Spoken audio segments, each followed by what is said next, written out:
И только небо засветилось, все шумно вдруг зашевелилось.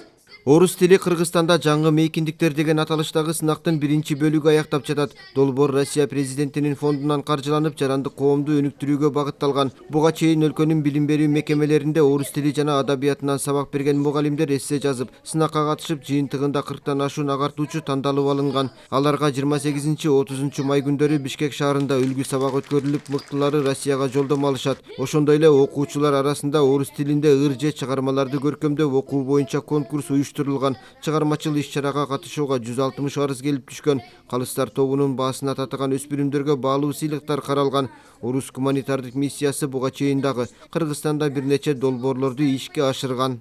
Конкурс чтецов деп коет. Мындай театрализованно кийинип, бир орус тилинде стихотворение окуйбу же бир произведенияны окуп береби, ошондой театрализованный көрсөтүп бериш керек. Анан бүгүн өзүңүздөр көргөндөй калоочулар, катышуучулар аябай көп, аябай кызыктуу, жакшы өтүп атат. Мастер-класста айтып кетпедим, мастер-класстын жыйынтыгы менен 10 мугалим танданууга алынат. Ошо 10 мугалим август айында экскурсионный поездка менен Россияга бир жумага барышат.